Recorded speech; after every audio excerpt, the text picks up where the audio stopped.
What is MetFix? Greg Glassman's new initiative has a lot of people asking questions and they're interested, but they're not sure how it's different from CrossFit. Greg's partner in MetFix is Emily Kaplan, and Emily's joining me today on Run a Profitable Gym because we want to talk about what is MetFix. And instead of just responding with what I've heard or what other people have heard or from other MetFix affiliates, I thought I'd just go straight to the source. We'll be talking about this interview in MetFix and answering questions about it later at gymownersunited.com. You can join that group. It's free. There's 10,000 other gym owners in there, and we have really great, meaningful conversations about this stuff all the time in a private, supportive atmosphere. Emily, welcome to Run a Profitable Gym. So awesome to have you. Thanks for having me. I'm excited to be here. Yeah, this is going to be awesome. So let's start with, what is MetFix? There are definitely listeners out there who are very aware of what the brand is and very interested and fired up for this already. But for the rest of them, can you just describe it for me? Yeah, I think it's really two things. I think it's a community of people who are really like-minded in the sense of what the education piece is that we'll be offering, which is really this understanding that through diet and exercise, you can both prevent and reverse chronic disease. So I think, Greg likes to say we will be the hub of people who get that and want to deploy that message through diet and exercise protocols. Okay, so obviously Greg is Greg Glassman. I think most listeners to this podcast would understand who Greg is. Why don't you tell us a little bit about who you are, Emily, and what your background is, and what's your role in MetFix? Sure. So I've sort of oscillated between journalism. So I was an investigative reporter. I've written for newspapers, magazines. I had columns. I was a producer at 2020 in primetime covering health, mostly murder, but I did some complex health pieces for them. And then I've launched and run startup companies. So a lot of people think that's sort of a weird, like, how does that work? And I think people who have really been in the trenches of investigative reporting and entrepreneurship, there's a ton of crossover, right? You have to be like sort of gritty. You have to know what your marketplace is. You have to get in and get information with not very many resources usually, and like put it all together in a way that you're explaining something of public interest and you're delivering it in a way that the market or the audience can, understand it and hopefully have it be useful to them in some capacity that it allows the business to make money or for the story to have an impact. And so I've sort of done those two things for the last, I want to date myself, but a couple decades. And so Greg and I got to know each other because of this sort of mutual interest in chronic disease and corruption in health.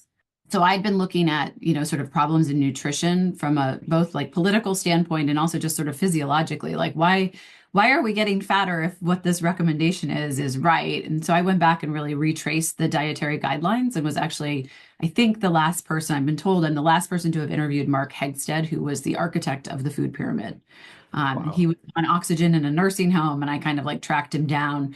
It was a very powerful interview, which I think we'll probably use for something with MetFix because I've never run it. It was sort of an independent project because my husband was getting a master's in exercise physiology at UNLV, and I was covering business and growth and development. And he was like, if you really want a good investigative story, like you should look at these dietary guidelines. And this is like, 2005. So a long time ago. And he knew Gary Taubes, who hadn't written Good Calories, Bad Calories yet, but was working on it. And so I went and interviewed him, and I always joke, Gary's always like, oh my God, you're going to bring up my cats like every time you mention me. But it was a really funny interview. Gary's in his apartment in New York. He hadn't even moved to California yet. And he's got like cats crawling all over him. And he sort of seems like this crazy guy who's like debunking everything that everybody assumes is right, So I've been looking at a lot of that stuff. And then I was working on a story about cancer as a metabolic disease. And Tom Seyfried, who sort of, has been leading that charge with his nuclear transfer experiments. And I don't know how much you've looked into any of that, but he's at Boston College. So I went and interviewed him, and, we were mostly talking about, cell biology and like, is it in the nucleus? Is it in the mitochondria? Like, how have we gotten this wrong? This would really upend all of our kind of primary foundational understanding of cancer. And I said to him, like, what's going to take, what's going to solve for this? Like, how much money do you need? Or, this seems like really some of his experiments are so beautifully simple and compelling that I couldn't believe that it hadn't gotten caught on in some way. He's sort of under the radar teaching undergraduate students while running this really cool, like, renegade lab that's having profound impacts on cancer research. And he said to me, what's interesting is that, like, I don't think it's going to be money driven. I think it's going to be community driven, which is why I'm super excited that this guy, Greg Glassman, gave me some money because I think he's now awake to it and he has this massive community of people. And I was like, whoa, whoa, whoa. And I, did CrossFit. And I was like, well, that Greg Glassman, the CrossFit dude, like, what does he have? Why is he interested in cancer? I hadn't made the connection at all that Greg was really trying to look hard at how CrossFit could solve for these problems. And so I sent an email to like info or press at CrossFit.com. And like 30 seconds later, got a response from Greg Wow. saying, here's my cell phone number. Please call me. I'd love to talk to you about Tom's work. So, it's funny. I have that call recorded because it was an interview. And it's like us just comparing notes like, oh, do you know this? Have you looked at this study? What do you think of this? Did you know that these people funded that? And so it was super fun. And he just happened to be coming to Boston a few weeks later. So he was like, I'd love to meet you. We're going to go visit all these hospitals and talk to them about how they have it wrong. And I was like, oh, I'd love to come do that. And so we really developed a friendship, I would say, over this common interest that we'd been looking at, very similarly and also very differently. I mean, I think from his perspective, he sued the CDC, he was taking on the NSCA. I didn't really know anything about his work in that capacity. Even as a CrossFitter, I had no idea that he was doing that, sort of really like sort of justice warrior type stuff. And so then, just the sort of trajectory of things, like I think when he was canceled, I was working on a big story about the NSCA case. Oh, And wow. he called me, and I mean that's an unbelievable case and an unbelievable story of scientific misconduct and corruption and fraud and all the these elements. And Greg was, I would say, unlike anybody else I've ever covered in the sense that he was willing to not take a payout in order for the world to know what they had done to CrossFit affiliates and how the reputation had been ruined. I mean, that's really it's not just rare. Like I've covered a lot of court cases. It's nearly impossible for somebody to be offered a huge chunk of money and be told, like, you know what, like all these legal troubles will go away. You can walk away with all this money, which he could have redistributed however he wanted or whatever. And he was like, absolutely not. The currency of victory is light. I want the world to know how you turned this affiliate health center concept into something that you claimed caused injuries when it was doing the opposite. And, that was like one of the first things the new Wow. owners did was to settle that case and agree to never speak of it. So I was in the midst of covering all of that, whatever. And then he, was called a racist. And I was like, what? And I had also spent time at his house in Santa Cruz at this point with some people from Compton who were trying to roll out free boxes in Compton because Greg had recognized that they had the highest diabetes rates in the country and that Coke and Pepsi were driving around handing out free soda, and that he really believed he would have more of an impact with a free CrossFit box in Compton on the diabetes rates than any other government or other intervention. He was super stoked about that and was, meeting with church leader. He'd sort of figured out that if he could get people from the church community, like ministers or pastors, to send people to the CrossFit box that he wanted to build, that the whole community would start buying into it. So he'd been working on it for a long time. I don't know if he ever really made any of that public, but I was like, this guy's not racist, right? Like this doesn't really make any sense. Like, I mean, I had known him well, wasn't part of the like inner circle or, any of that, but I just sort of was like, something's off here. Right. Mm-hmm. And so he had called me and was sort of asking for advice. And I was kind of conflicted. I mean, he was my friend, but I was also working on the story about him. So I said to my editor, why don't I write a story about how he's not a racist and that actually he's done all this stuff for marginalized communities but he's never had a publicist, right? Like he's never going to stand up at a podium and say like, hey, look, I built all these schools in Africa and I'm working on this thing in Compton. Like Greg will never do that. Right. Right. And she said to me, you could write that story and it would be interesting, but then we can't run your NSCA case because it'll look like you have an agenda. Right. And I was like, and with the NSCA case, she was like, and I think you need to put something in there about how people are accusing him of racism. And I was just like, oh my God. And there was so much happening in the journalism world that was far from how it had been when I got into it. Mm-hmm. I had been sort of feeling like this isn't really the same thing. We're not really telling truth to power. Nobody really wants to take any risks. The budgets are so tight. I mean, there was a lot of stuff that was just felt, yeah, even as a freelancer, like massive shifts were happening. And then I think when he was accused of toxic workplace and sexual harassment, and the PR firm that he hired told him to basically just go out there and say, like, I'm really sorry, Oh my whatever. goodness. And I said to him, if somebody accused me of killing my children, And I just said, like, guys, I'm really sorry if I hurt anybody's feelings. Like, I'm not answering the question. I'm not satiating anything.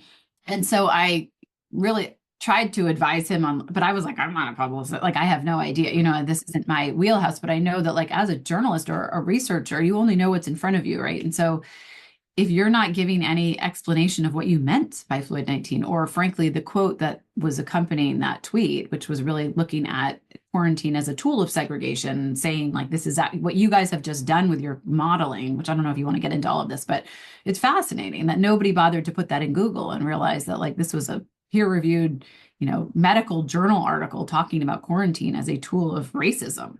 That's what he Wow. was calling attention to, right? And that was completely missed.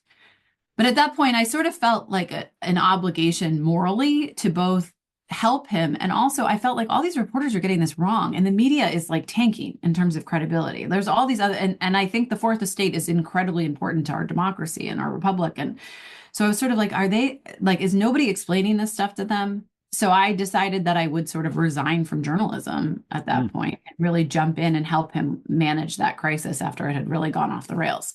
And I think that really sort of fortified our friendship in a way, because I was like, you're going to need to give me everything.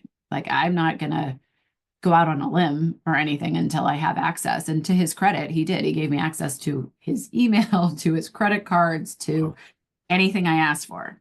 And I mean, I think that's a testament to the fact that he was pretty sure that, he was on the right side of things. And so he didn't feel like he had anything to hide. And then, I think we really had this privileged opportunity of him not working and being free from the sort of day-to-day stress and burden of running this, multinational big corporation. And he was able to really spend a lot of time focusing in on what we both had realized was, like, this isn't just about money, right? It's not just about corruption. Like, there has to have been some opportunity was created whereby the corruption could come in and succeed. And so we spent a couple of years really just reading philosophy Mm. and philosophy of science, and like trying to figure out, like, where did this split happen? And so that's sort of where Broken Science came from as a, sort of the parent company to MetFix, is this notion of, like, this is actually, science is broken.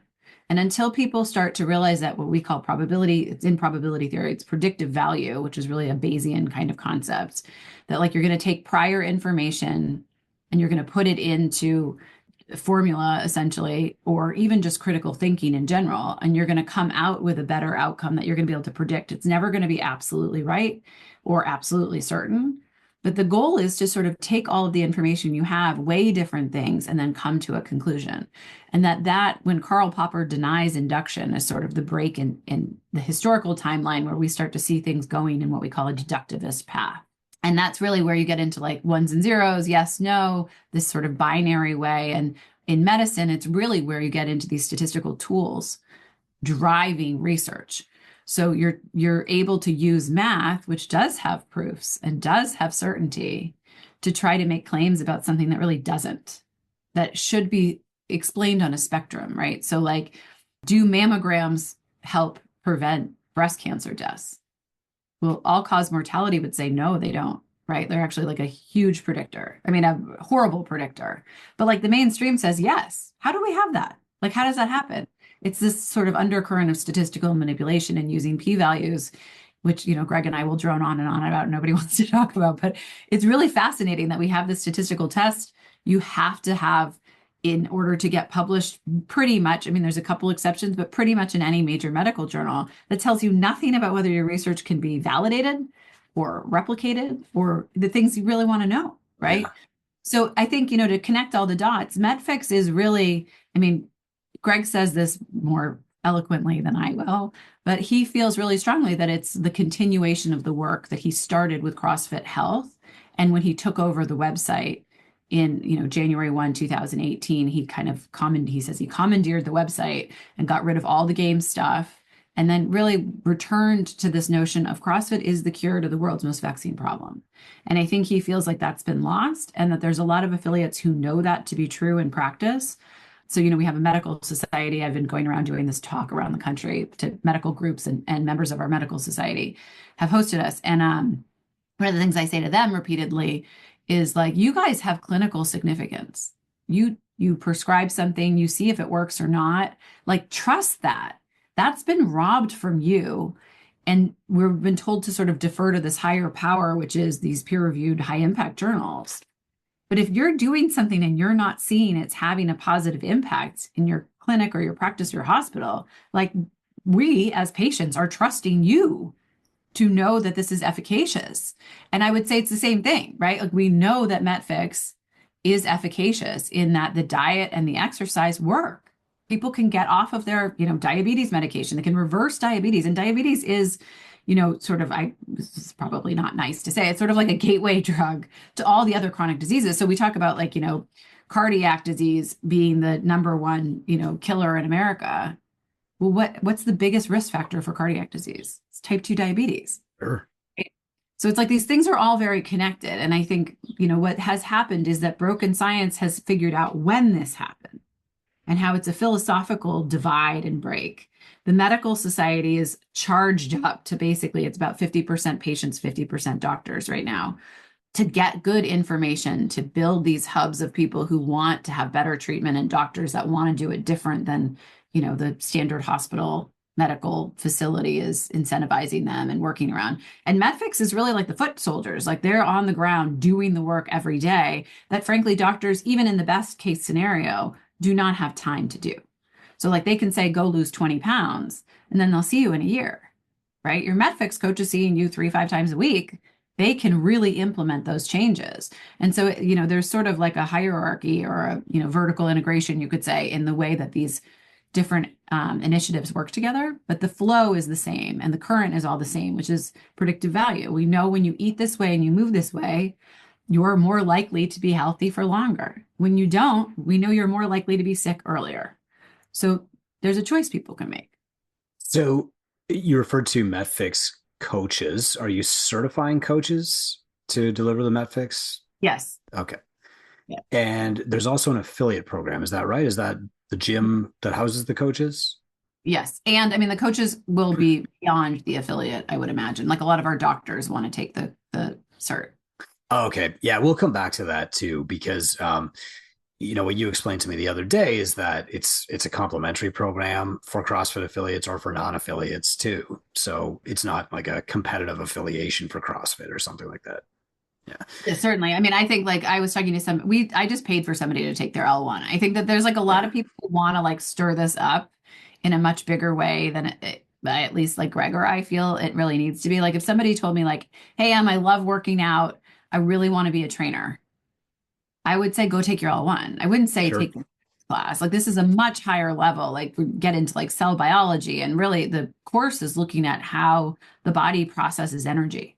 So how is the food that you eat converted to energy or stored as fat? And when you move, how do you burn energy? And what are those ATP cycles? And how is fat oxidation super important for athletes and for health? And how do those two things work together? It's a much deeper class. I mean, I think it's the kind of class every senior in high school should take, because it really explains to you the basic functions of your body. I mean, health is really hormonally driven, and insulin is the dominant hormone driving health. Most people don't have any idea what insulin does, right? Or how it reacts. So I think there's a huge need. I mean, I would love to roll this out in schools. I think that's like definitely not off the docket for where this education is applicable. Very cool.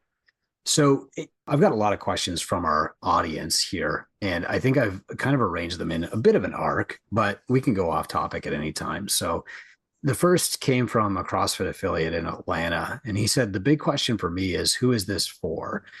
In the end, the trainer, the coach needs to impact society, but how do they do that? How do they create a message about MetFix? Who are they trying to reach in their local community? I mean, I think that the most straightforward answer is it's for any coach that really wants to have a high impact, right? So if somebody's teaching a class of 50 people, this will be hard, right? It's probably not for them. If somebody is running a gym where they want to, they do whiteboard talks and they want to explain things, or they're having trouble getting people to adhere to a low carb diet, this is for them. It's backup, right? It's going to be regular. I mean, for the affiliates, they're going to get regular continuing education, right now, we have these webinars that they can attend or they can view in their resource library that are also for the medical society. And I mean, like we've had Tom Seyfried talk, we've had Zoe Harcum talk, we have Ivor Cummings this afternoon. Like these are world experts. Gary Taubes did one. Like, so Mhm. there, you can get in there, you can ask questions, but it's also for me. So I also owned 3 gyms.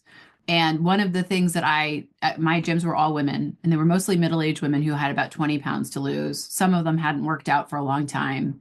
And one of the things that I realized was, sort of, and this is the journalist combined with the, startup brain, was that there was so much that women didn't know about their own health. Right. So like you Mm. could talk about like women would be like, oh, I'm dizzy today. I'm like not sure I should work out. And I'd be like, have you had a DEXA scan? And because, vertigo and dizziness is often one of the early indications that you have osteoporosis. So there were Mm. all people were like, what? I didn't know that. And so I developed a curriculum that was basically a 12-month plan. Every month we focused on a different topic of health that was reinforced with a low carb diet and, high intensity functional exercise, which is essentially what we were doing. We did not have barbells. Women were really scared of CrossFit, but I would send people when they had sort of gotten to a point where I felt like they wanted to be challenged more. I'd send them to CrossFit New England for like it was Mm. sort of a feeder program Very for them. cool. A feeder program.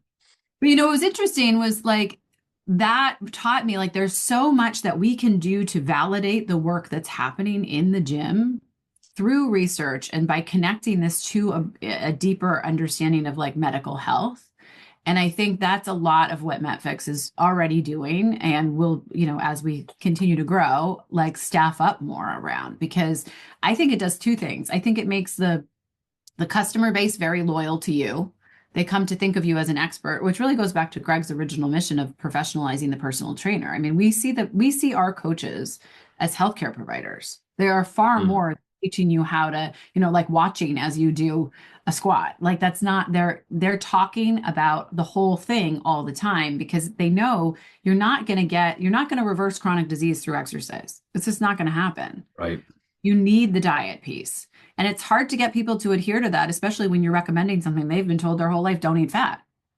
So Yeah. you have to have the education and the backbone and the confidence in that education, I think, in order to both deliver it and hold them accountable for it. So, just again, like in my experience, I feel like once women understand that, like when your insulin is high, lipolysis shuts off. So it's sort of like a door, right? And if the door to insulin is high, you can't access your fat stores. So every meal you eat that's got carbs in it, that's spiking your insulin, is literally storing the fat and you can't access that fat. So you're going to be hungry again. Mm. I have this thing that I, like to say whenever I get the opportunity, which is like, it's absolutely heartbreaking the way that we treat obese people, where we say like, oh, she could afford to skip a meal. That person is internally starving. They are hungry all the time because they can't access any of the fat on their body as energy. It's interesting. So once people learn that, and I mean, in my experience, like once I educated clients on that, it doesn't mean that they're going to be like carnivore tomorrow, but it means like when they go and they decide, am I going to eat eggs or am I going to have a bagel? They're educated on what is this doing to my body? Is it moving me towards my goal or not? And like, that's for me, that's the whole thing. If you don't know, I mean, again, like knowing everything I know about how the body processes food as energy and also how the government has, sort of been captured in this regard, it's also heartbreaking because you see the people who have, 80% of the country is chronic disease now. They're all Yeah. doing what they were told to do. Right. So when people Yeah. are like, you're telling us to take out a whole food group, like you think we shouldn't eat carbs, like that's ridiculous. You know what? We did that with fat. We told people True. don't eat fat and they took it all out of their diet. It's not that people aren't compliant. I think it's that they're confused. And I think, it can't just be like, oh, I know this works. And I mean, honestly, like I've worked out in a lot of CrossFit boxes. A lot of them are selling stuff that are like sugar slurpee, whatever, after your workout. You can't do that. Yeah, I get that. And it's confusing to people and it undermines your message. And frankly, if someone's in ketosis and they're in a flow and they're accessing all the fat on their body, and then they have one of those, it's going to be another week before they get back into it if they're metabolically damaged. You are setting them way back. But if you don't have the education, you can't be blatant. You don't know any better. I think that we really have a stake in the ground about that. And I think, we had this call with a lot of our affiliates on Monday. And Greg was sort of saying like, it's scary. It's scary to take on sugar. It's scary to take on pharma. It's scary to say like, you guys, you don't need this. But like, we're not scared to do it. because we know that we have the evidence behind us. And I think that's one of the differentiating factors. Like, I don't think that we're in competition with CrossFit. I think we're here to help, kind of, right? I mean, I think CrossFit is limited because of their ownership in the risks that they're willing to take. We're not, Very right? And true. so it Yeah. can be a complementary thing. And I think that, just to sort of clear up some of that confusion too, I would say, I don't want to say 100%, but I think 99% of our first 100 MetFix affiliates are all either CrossFit affiliates currently or were. Right. So there's no, I don't like, for us internally, there's no conflict. Right. Okay. I just want to ask one question about nutrition coaching before I really want to talk about the CrossFit affiliation stuff too. I think, Greg's genius has always been the ability to make the complicated very simple and actionable.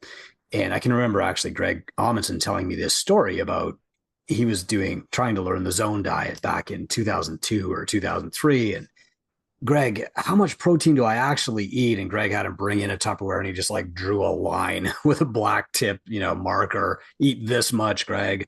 And, that's really, I think, his genius. The challenge is going to be, or has been so far, that at least according to our data, that retention for nutrition coaching clients is seldom very good. It's, usually about 3 months you can keep somebody's attention working them through a nutrition plan. And while some gyms do well with nutrition, it's a very tough slog. It's hard to get people to work out, but it's way easier to get somebody to do a workout than to stick to the nutrition program. So how does MetFix address that problem? Well, I guess I want clarification a little bit on, like, Sure. is that problem a financial thing? Like, you're charging for a nutrition class and or a nutrition consultation, and then people drop off after 3 months, or people are dropping off their diet after 3 months? Yeah, that's a really great question, Emily. So it's yes to both. It's basically what gym owners were saying is, when we teach this as part of the workout, nobody listens because they're not invested. So they don't make changes. They're like, okay, how many thrusters do I do today?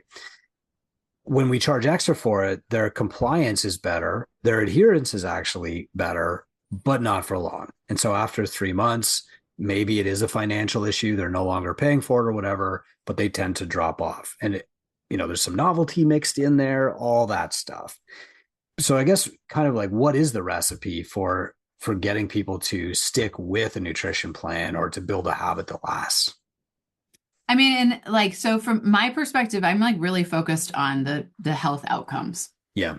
So I think I need to like couch this answer in that regard, which is that, like, hopefully you get somebody who, starts doing the diet, starts seeing the results, and they can't shut up about it, and they like are telling all their friends that like they can eat fat again. And this is so cool. And like, French cooking, it actually turns out to be really delicious, right? Like, all the things.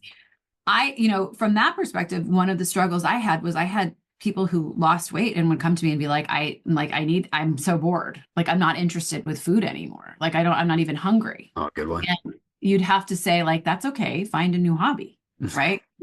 It's because you have enough energy. Your body is burning the fat on your body. So you really aren't hungry. And you've probably been living for the last 10, 15, 20 years in a condition of starvation. So you need to completely switch your mindset that, like, you don't need to eat all the time. You probably don't need 3 meals a day, right? I mean, I usually eat like one big meal a day. Hmm. I'm fine, and I think it's interesting because I think we have, there's environmental things at play, right? There's a social component to like when you eat and how you eat. I mean, anybody who's done any kind of like extended fast knows how like upsetting it is to everybody. Like, you may be fine. Okay. Everybody around you is like, Emily, come on. Like, we're supposed to go to dinner. You're going to sit at dinner and not eat anything. And I'm like, I'm fine. I'm not hungry. Yeah. But it's bothersome. So like, there's a lot of stuff like that I think is actually really fun for coaches to kind of coach people through some of that. And it definitely connects you to your client. So, I mean, I would say, like, in an ideal world at a MetFix box, when you do your onboarding, right, you're teaching them the movement patterns. You're also teaching them this nutrition piece. Mm-hmm. And then if they need help, like they need some level of accountability that you're not providing to them, then you offer, one-on-one nutrition kind of thing where we weigh you, we, probably, hopefully are doing some body fat. Blood pressure is a big one. I would love, and, this is something that we're going to highly recommend, and that we did, which was like, getting blood tests is super easy now. It and is so easy. pain your finger. And like, I mean, my husband and I have had like competitions, like who can get into deeper ketosis, and it gets like pretty wild. So I think like you can make these things challenges just the same way you would with workouts. It's measurable goals. And there's lots of different measurements that you can target. So like there's challenges that can happen in the gym. I mean, I think there's a lot of fun ways to bring people into this. I also quite frankly think that like some of the education will be around, I mean, like, and this is a lot of what we're already doing through Broken Science around the corruption piece. Because I think we all have an inherent sense of justice, right? Like right and wrong really sticks with people. And when people know, they start to understand how they have been lied to and who's benefited from that. They wake up and they think like, I'm not going to be a fool anymore, right? Like these foods, like the number one food we consume in this country is sugar cereal. Mm-hmm. That's it. I mean, a lot of us are in an echo chamber. We don't know anybody who eats cereal. Those are the people that we can target and we can help and have in very short order profound impact on. Now, does that translate into huge financial success? I don't think there's any shortage if we have 80% of the country suffering from a chronic disease. Like this is a market, massive market. And it comes with the benefit of actually saving lives and having a sense of purpose, which a lot of other markets do not have, right? So I think, as far as getting people to adhere to the diet, I believe strongly and have had some personal success with once you explain the mechanisms of action and you explain like registered dietitians aren't taught this, but senior biology classes in high AP biology is. So like I say, the MetFix curriculum is going to be hugely controversial because it's not what registered dietitians are taught because they are legally obligated to push the dietary guidelines. But there is no controversy in the science behind what we're teaching you about how the body processes food as energy. That is very well founded. So I don't know if that answers your question entirely. I think if like in terms of making money, I guess I would think like you get enough people in the program getting success, they go out and, they've lost 100 pounds. Like everyone's going to say, how did you do that? That becomes an incredible generator. I mean, I didn't have any problem with people referring people. We actually did this kind of fun thing where we did photo shoots. So at the beginning, you'd take a before picture, and then like after you'd met some goal, we'd have a makeup artist and a hair. I mean, it was all women too, so it was like kind of easier to do this stuff. Come in and do like a bit, a professional photographer come in and do photo shoots, and those photos we could use in local marketing. So it wasn't like you saw somebody who you didn't know. It's like, oh, here's the head of the PTA, and she's lost 50 pounds, and like this is where she did it. So it's very localized. I think like, transformation, everybody's looking for it. Nobody believes it. If you can make it authentic and you can explain why it works. And I mean, actually, to be honest, like the same thing, we would call people who had left. So, people would be like, it was expensive. It was, 4 women at a time. So like small group training. And so people would leave and they'd say like, oh, I can go to Lifetime. Like I can do this on my own now. I don't need to be here.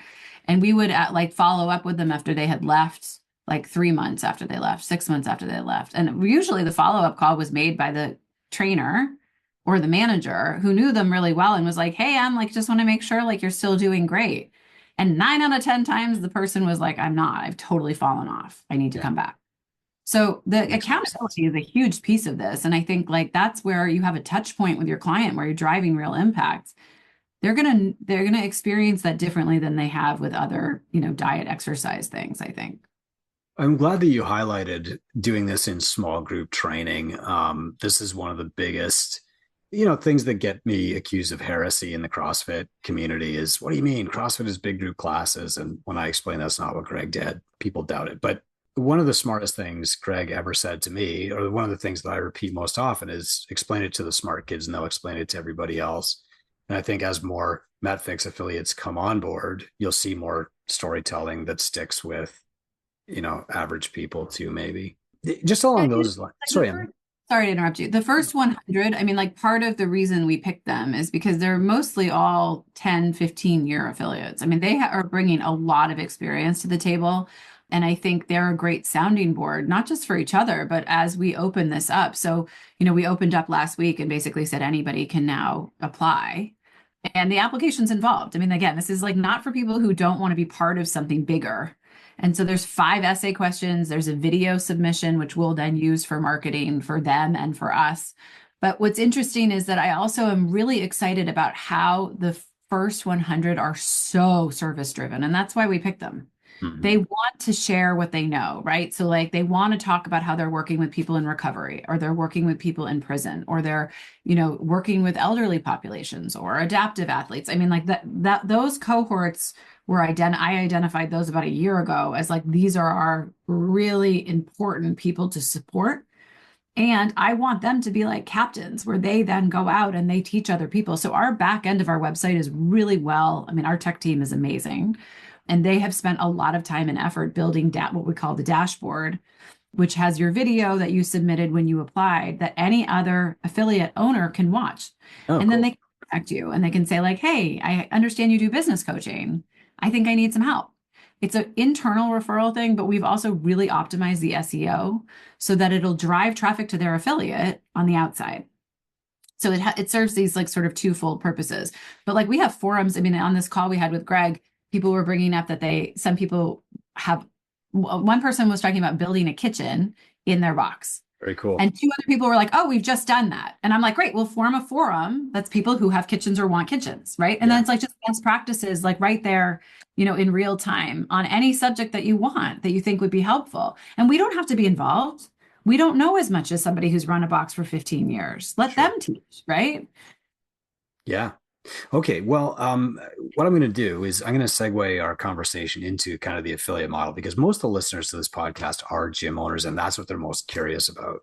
But first, though, I just want to address something. That's Greg's involvement. So, when I published an article last week called "How to Save CrossFit," a lot of kind of tangential questions came up, and one of them was, "What's MetFix?"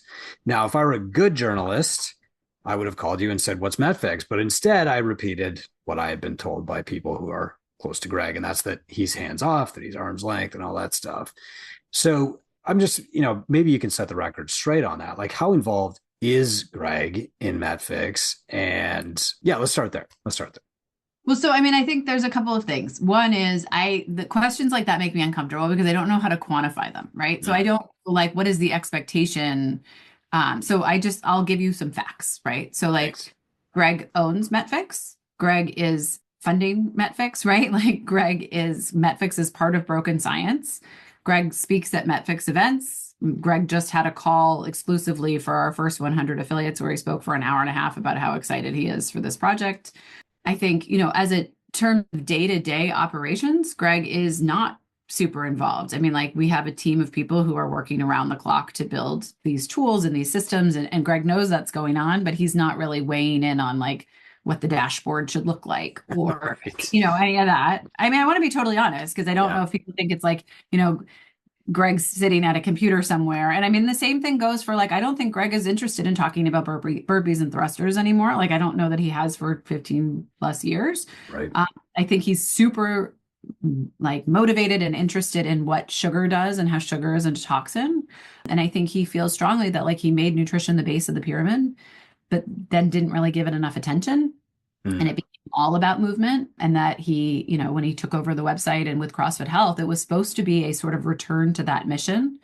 And he has this sort of great analogy he said on the call, which was, when you're watching a movie with friends and everybody's hungry. So like you get up, you take a break, you have a burger or pizza or whatnot, pizza, something to eat or something to drink. And you go and you sit back down again. And people are like, oh, we should start the movie from the beginning. He's like, no, we're not starting the movie from the beginning. Like we're going to start from where we left off. Got it. He feels really strongly that CrossFit Health was really gaining momentum. And like, a lot of people were coming to those events. And I think he felt like it was really in service of the work that the affiliates were doing to have all these doctors hubbing with each other and being able to refer patients to boxes. And I think that didn't get complete. Like, that's not solved. That's still an area of both opportunity and need. And so I think that's sort of where he sees this emphasis fitting into the larger picture. And then, I mean, I don't know if there's, but I also, the other caveat I like to give is that like, I think, there are people who are pretty invested in CrossFit still that may not get MetFix entirely. And so Greg may not talk to them about MetFix. And that may be a point of, I don't know what he says when he's not with me. Right. So like, I don't want to make any claims about any of that, but I just think like there is this tension And I think we've tried hard to alleviate it in the sense of like, we're not, we still think the L1 is great. We're not doing an L1, right? This is different. It should be of service to the affiliates, but it's not the same. And so, but I think, with the CrossFit for sale and all these other, like, I think there's just a lot of tension in the ecosystem. And so, I don't, I think when people say like, oh, Greg should come back and buy CrossFit, like they're missing the point, like Right. of what he wants to be doing now. And I think that, the philosophy stuff has been intellectually incredibly stimulating to him. And I don't think he wants to leave that. I mean, he's not leaving that to go do MetFix. I think he's going to, sort of be involved in all things as he needs to be and as he's interested. And I think that can ebb and flow. I don't think, frankly, I don't think the affiliates need him to do any one thing. I think he is the voice, he is the leader. I think he's obviously proven that he's like very brave and strong and has their best interest in mind. I don't think that there's any question that that's still there. I mean, I think the decision to have affiliates largely came from the pressure of the affiliate community begging him to do something. Right. So I don't think he's shying away from that in any way. But I also think, that like I'm involved, I'm different, right? I'm not the same as it was at CrossFit. I have equity in this. I think like that, he didn't give other people equity other than his ex-wife. So I think like we're more partners than he had before. And that may be upsetting to some people, right? Or different or something. It's, I can't always tell you why people don't like me or but I'm sure they have. And you're right. So, but I think like it's exciting. I think we're really excited about it. And I think it's, again, I've been a senior advisor to Bobby Kennedy, and it's interesting to see. And Jay Bhattacharya is somebody who's become a good friend who has come to a lot of our Broken Science MetFix events. They're both in a position to help us really push MetFix out at the right time and on a larger scale. And I think there's a lot of pieces of the puzzle that are coming together that wouldn't have come together in 2020, when he left. And I think he's really revived and refreshed and excited about figuring out some of these other things and wanting to communicate those on a larger level. And I mean, even frankly, like he's homeschooling his kids. And I think there's a lot of stuff we've talked about where, I didn't know this until probably the last year, but like when he had his gym, he figured out that there were a lot of kids that could get scholarships if they could get their grades up. That they weren't the best athletes, right? But that they were good enough that they probably could get a free ride or some money if they could do better on the SATs. So he started a coaching program for math and SAT prep in the box or in his gym. And you know what? I don't think that like I could totally see us doing something like that. Right. And so I think there's a lot of things that he's honed in on in the last few years that will be very different than what was happening at CrossFit, through the 20 years that he was running it.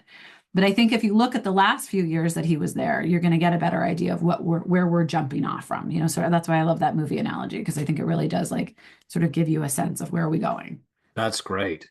What is your goal with the affiliate program over the next decade, let's say? I mean, is there a number that you want to hit? Is it, yeah, maybe you want to expand on that.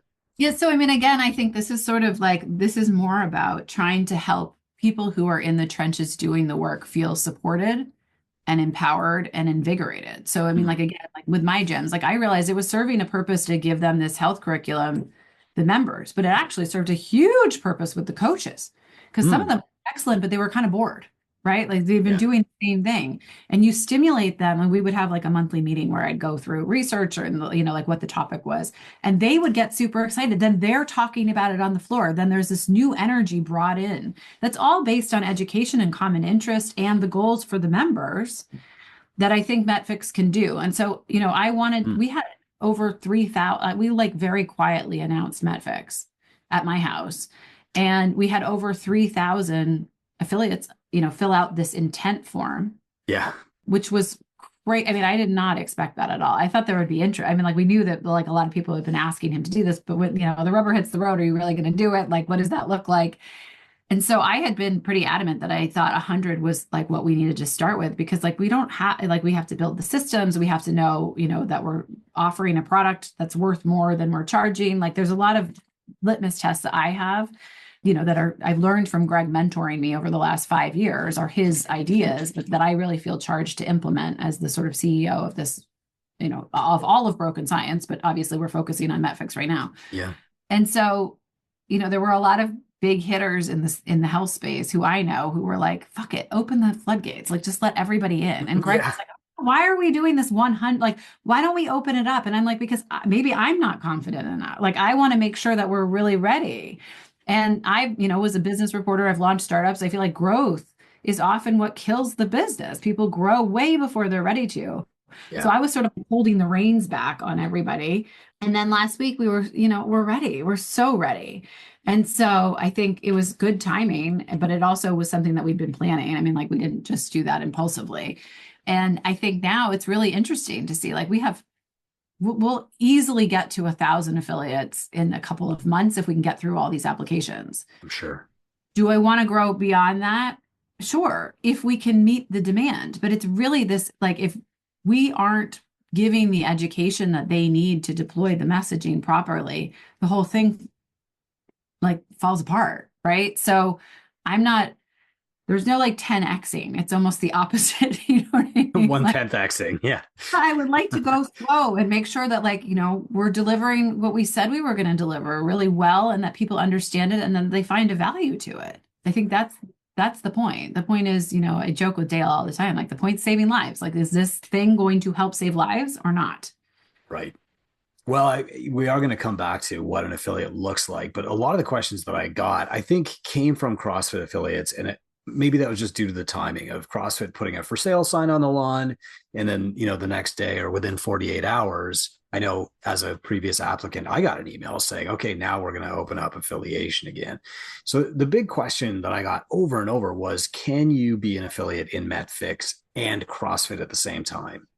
Yeah, absolutely. And so, I mean, again, just to sort of reiterate that point, I think Yeah, almost all of our first 100 are CrossFit affiliates, or they were, and they de-affiliated after Greg left.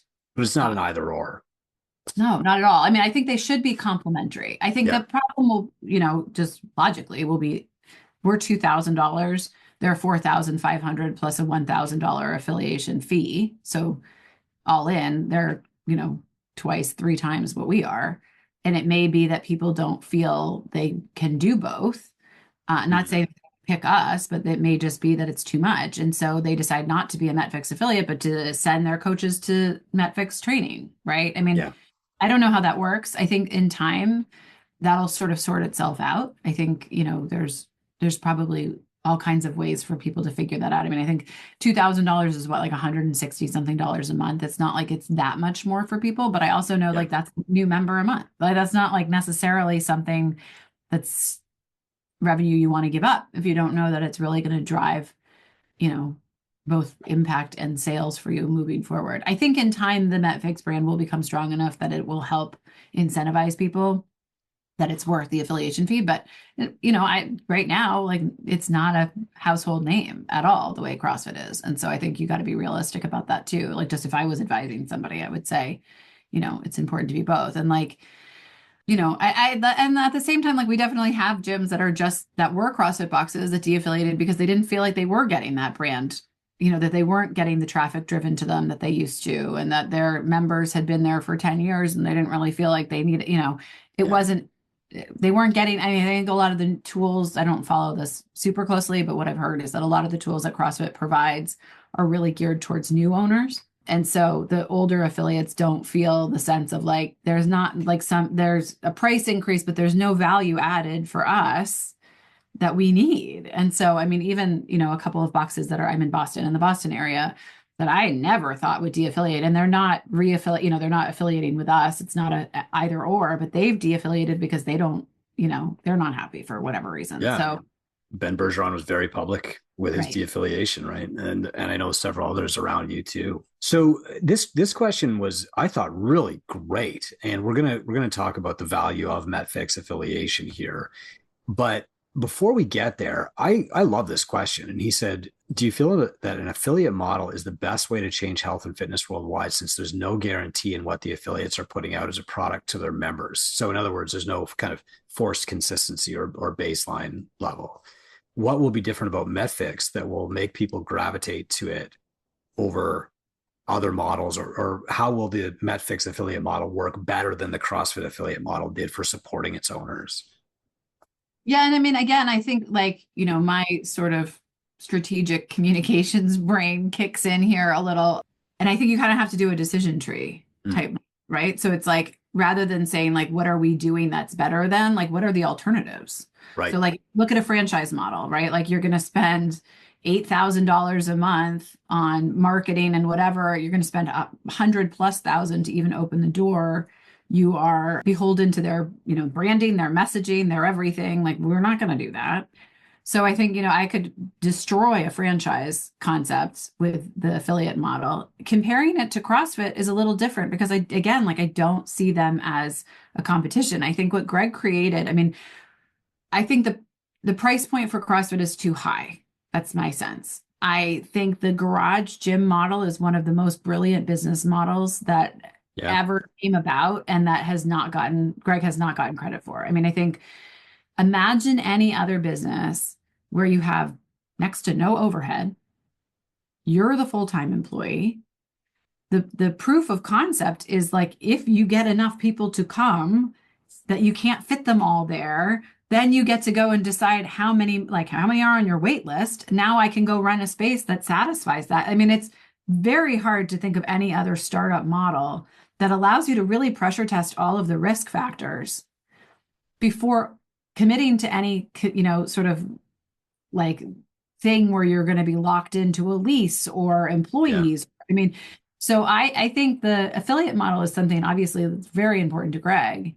And I have been blown away the more he's explained to me, like why he came up with it and how he thought about, the person who takes the L1 is the person who gets the affiliate agreement so that you don't have the risk of investors coming in and kicking out the person who's running the classes. I mean, he really was incredibly thoughtful in ways that I don't think that, most people know about why he wanted that model. And it was to protect the trainer because that was who he was. And he Mm. saw, all the ways that he'd been taken advantage of or that it hadn't worked out for him. And he designed it to insulate the trainer and protect them from those risks in the marketplace. So I don't know that we improve on that. I think like we just sort of try to replicate it as best we can. And like why people will come. I mean, I think what people will come hopefully because the MetFix affiliates are getting great results and building something really special that frankly healthcare can't do. I mean, like you go to the doctor and they're matchmaking your symptom to a prescription they can write you in the 12 minutes and 32 seconds they're spending with you a year. That is like there's no competition for what you get when you go into a MetFix box and they're spending time with you and they're checking in on you and they're making sure you're moving properly and they're asking you what you're eating and explaining to you, why that's so essential. And honestly, I think like those stories, like, bring me to tears. Like people getting off of medication that they thought they had like a death sentence is really pretty overwhelming. So I think that's not our power. That's the power the coaches are bringing to this. And I don't think we should take credit for that. I think that's the work happening in the box. It's so magical. And our job is to support them, right? So making sure they have the education they need, they have the voice they need, they have the leadership they need. Now, that said, we're doing a lot of tech stuff on the other side, like with SEO and all the stuff to make sure that they're prioritized. So, the web pages that we're building that have these videos that you submit when you apply, we have an editor who's amazing and she basically takes them and turns them into trailers. Those are Mm. all going to be pushed out locally, like, for local marketing purposes. And likewise with press, like it's easy for me to give people PR advice. We're going to have ways to sort of help you understand how to connect with local reporters, how to tell transformation stories. I don't think we need to be doing that. I think we need to help people know that the affiliates are doing that. That's a great answer, Emily. Thank you. I think that those of us who were affiliates back, 2008 and earlier heard a lot of that message. You start in your garage when people are doing burpees on the sidewalk, then you rent a space. But you get a very different message if you go to the CrossFit.com site right now. The message you're going to hear or see is it costs $160,000 to open an affiliate. You need to sign this long-term, lease, and you need this much space. It's just my issue is it's just not the reality. I don't think Greg gets enough credit for launching or creating 30,000 entrepreneurs. No, I don't either. And in the world of like private equity buying up Main Street, like our economy would benefit from more locally owned businesses. Yeah. Yeah. But we're serving a lot of purposes. Like I have a talk that somebody asked me if I'd work on this talk based on something that I had said to them about how I really think health and freedom are very connected. And I think like if you think about like modern slavery and shackles, it's really this insulin resistance problem that we can treat if you know where it's coming from, but we're not. And so like if you're in a hospital bed, like freedom of speech doesn't matter. Freedom of assembly doesn't matter. All that matters is that you're not healthy.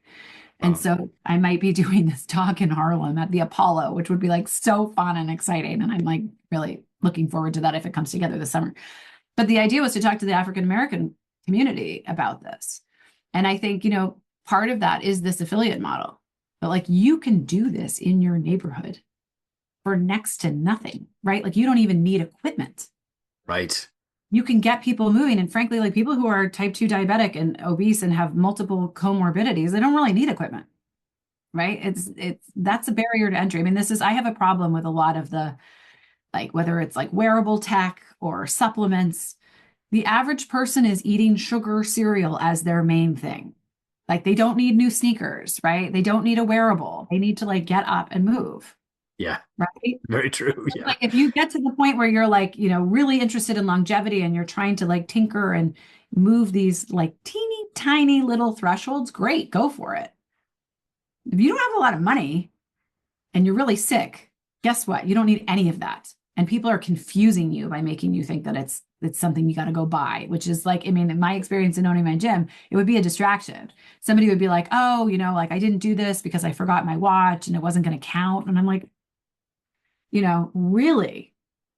I think it's one way that people hide too, right? I can't start working out because I don't have the right clothes, I don't look the right way, etc. And that's one thing that we really have to guard against. And I think, unfortunately, CrossFit media was doing a great job of explaining what forging elite fitness meant, that anybody could create elite fitness.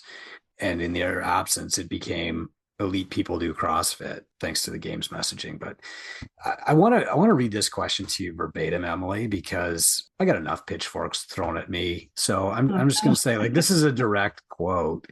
So CrossFit is a phenomenal methodology for helping people increase the quality and quantity of their lives. But the biggest negative to CrossFit Inc. is their lack of support in helping affiliates run their business and marketing what CrossFit is to the public. How will MetFix be different? So I wish we could call this person, because obviously now I have some questions for them about like at what stage of CrossFit, like ever. CrossFit's never done that. This is a very long-term affiliate. I mean, I can link you up with him. I know him. He's written a book about fitness that he published last year. Wicked, wicked smart guy. He retired from his career, very successful, and opened up a CrossFit gym out of passion. And so, one thing that he might be commenting on is something that Tyson Oldroyd said to me years ago. And that is, we make all this media for CrossFit affiliates to use. Why don't they just copy what we're doing and make their own media? And I said, well, that's never occurred to me. I'm on the media team and an affiliate. There's like a link missing there. And I think maybe you already addressed that a little bit by you telling people how to do PR, how to write a press release, how to tell stories. Yeah. And I mean, again, I think like in some ways I'm a purist in the sense that like this isn't, I'm like, this probably isn't people aren't going to love this answer.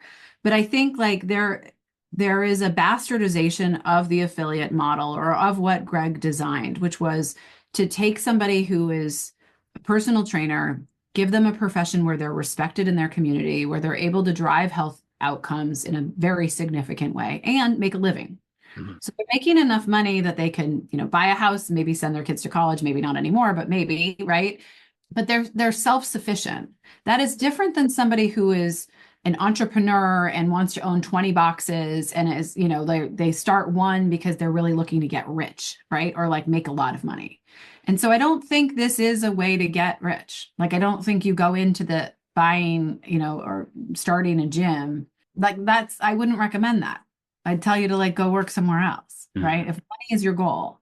I think how I see us supporting the affiliates is really through the piece of education. I don't think we're going to go around and do business coaching. I think there are people like you who do that, right? I think our wheelhouse is in this piece of like getting the right information to people so that they can make changes in their lives. I'm happy to have conversations about like, how do you turn that into a piece of marketing, like the postcard idea, right? Or other things. But I think honestly, that will come from the community. I think like even just the conversations that are, going to be facilitated through the forums with affiliate owners, I would imagine somebody will post something like, "Hey guys, I got a great ROI on this postcard idea. This is the kind of thing anybody could try and replicate." I mean, like Dale King's whole model is like, how does anybody take his model in the small town strong and help reverse the opioid epidemic? He's not charging for that. Like, I think, that's free advice he wants the world to have. I think we have, especially in this first 100, an incredible cohort of people who have been successful gym owners 10, 15 years, right? You probably know this better than I do, but isn't the average gym open for like 2 years and 6 months or something? Like, it's a very short lifespan. Yeah, it's almost exactly 3 years because most gyms sign a 3-year lease when they open instead of starting in the garage now. But yeah, it's a very short lifespan. And I actually believe Dale King's going to be in Men's Health or one of those in the next. Yeah, that came out. Okay, so it's out now.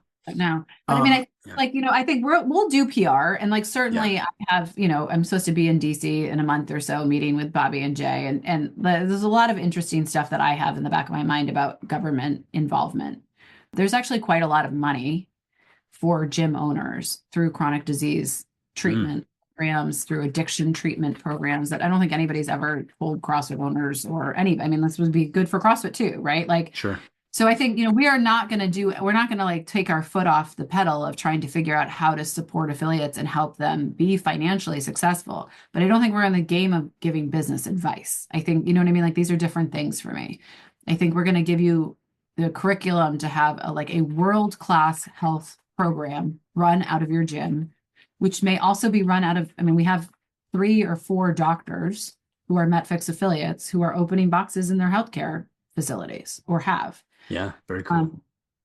So I think this extends beyond the gym, but I think being tied to it should, over time, my goal is that it builds enough credibility through the doctors, through the government programs, through all these other things, that if you're a standalone MetFix box, people are like, okay, that's where you go to get healthy.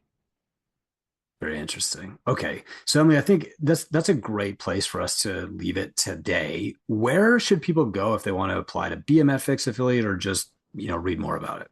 So you can go to brokenscience.org, and right there on the homepage is a link to the application and a link to a page. I think it's maybe just like Broken Science / MetFix is like the information page, but it's all right there. I mean, we have tons of stuff too. We have like a type 2 diabetes class that's going to be online, that anybody who has people in their boxes who are diabetic or pre-diabetic, like, that's going to give you all the background, the history, the way the metabolism works, what you can do about it, like, clinical trials where people have been successful using like carb restriction to reverse chronic disease that you can share with people, so that, it's not just you saying it, it's backed up by real. We hate research, and then we use research when it's helpful.